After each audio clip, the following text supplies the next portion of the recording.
Before you were born, you existed as pure imagination. And when this body dies, you will return to that same state. But right now, you are imagination wearing flesh. You are God in disguise, pretending to be limited. So you can experience the thrill of transformation, and sleep is the bridge between who you think you are and who you truly are. What if I told you that tonight, in the space between waking and sleeping, you could plant a single, feeling so deeply that by morning your world begins to reflect it back? Not someday, not after you've earned it. Now, because creation doesn't wait for readiness, it waits for assumption. You clicked on this video because some part of you, perhaps buried, perhaps shouting, knows that the life you're living is not the life you're capable of living. You've tried affirmations, you visualize, you've set intentions, made vision boards, repeated mantras until your voice went. And yet the same patterns return, the same lack, the same rejection, the same feeling of being trapped behind glass, watching others live the life you can only imagine. Here's the myth I'm going to dismantle tonight. That creation is hard work. That manifestation requires perfect technique, relentless positivity, or spiritual worthiness. The truth that will set you free is this: you are already creating every moment of every day, whether you know it or not. Your problem is not that you lack power. Your problem is that you are unconscious of the power you're already wielding. What I'm going to share with you is not motivation. It's not a pep talk. It's a revelation of law. The same law that governs the stars, the tides, and every breath you take. Imagination is not a tool you use. Imagination is what you are. And the moment before sleep is not downtime. It is the most creative moment you will ever have. Because in that threshold state, your conscious mind loosens its grip and your subconscious becomes impressionable. Most teachings tell you to let go and trust the universe. I'm telling you the opposite. Take dominion. Assume the feeling of your wish fulfilled and refuse to accept any other state as real. Not because you're delusional, but because feeling is the secret. The universe doesn't respond to your words, your visualizations, or your desperation. It responds to the state you are in. And if you can enter the state of your wish fulfilled before sleep, you will wake in a world that reflects it. This is not about manifesting a car or a lover, though those may come. This is about remembering who you are. This is about realizing that every so-called external circumstance is your own consciousness pushed out. And when you see that, when you know that, you will never feel powerless again. By the end of this video, you will understand exactly what to do tonight before sleep. You will know how to enter the feeling, how to sustain it, and why it works. And you will have proof, not because I give it to you, but because your own experience will reveal it. Let me begin by telling you something that will challenge everything you've been taught about reality. Most people walk through life believing they are separate from the world around them. They believe they are individuals moving through an objective reality, a reality that exists independently of them, that acts upon them, that they must adapt to and survive within. This is the greatest illusion. This is the lie that keeps you bound. The truth is this: there is no world outside of your consciousness. Everything you experience, every person, every circumstance, every so-called accident or coincidence is your own consciousness pushed out into form. The world you see is not happening to you. It is happening from you. I know this sounds impossible. I know your rational mind is already pushing back, already providing evidence to the contrary. You're thinking, but I can see other people. I can see buildings, trees, the sky.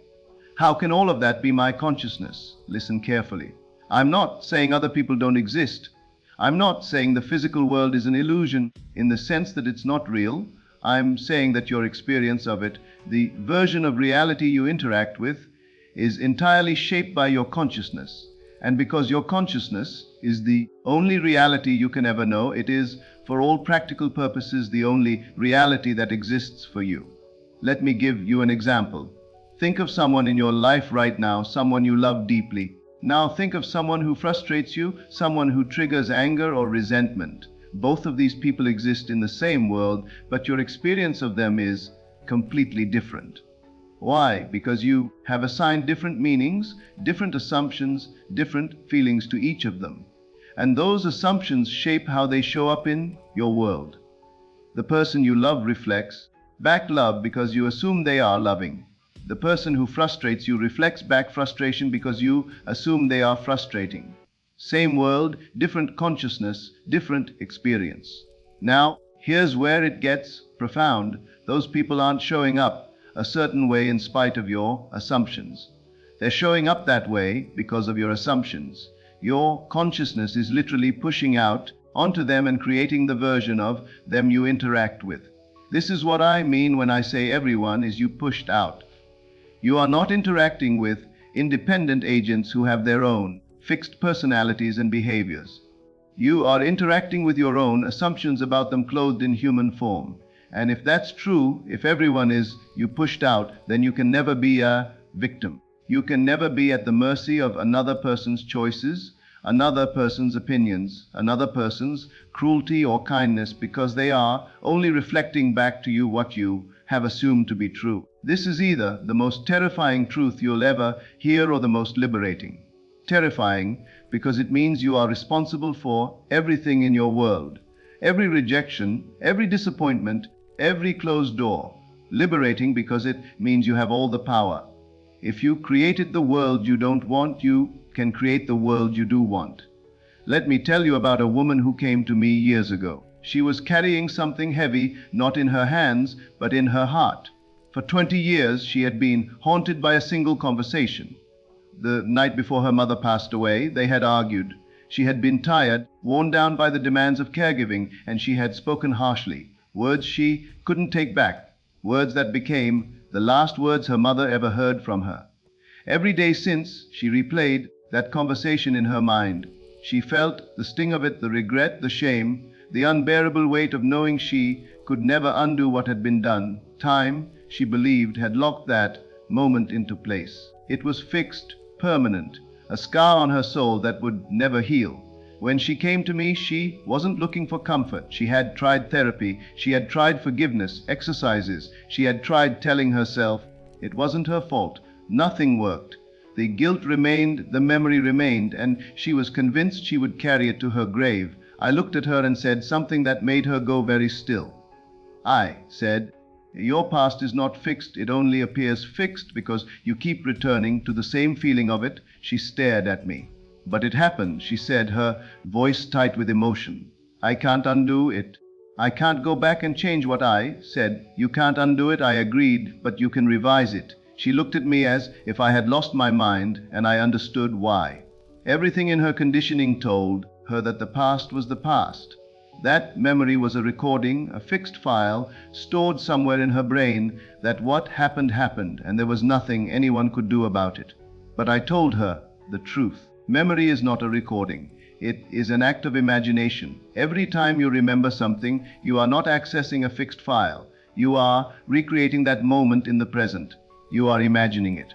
And because imagination is the only reality, the way you imagine your past shapes your present and your future. If you remember yourself as rejected, you will continue to experience rejection. If you remember yourself as powerless, you will continue to feel powerless.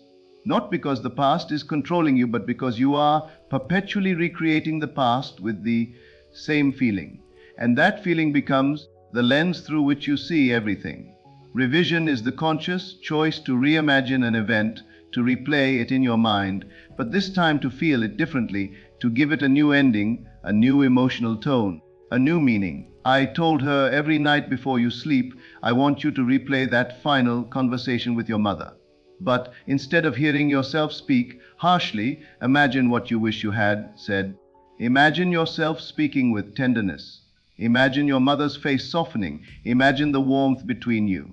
Imagine that you told her you loved her, that you were sorry for being short, that you were grateful for her. And feel it. Feel the peace. Feel the resolution. Feel what it would be like if that had been the truth. She resisted. "But that's lying," she said. "That's not what happened." And I said, "You've been lying to yourself for 20 years. You've been telling yourself that one moment of frustration defines you. You've been telling yourself that your mother died without knowing you loved her.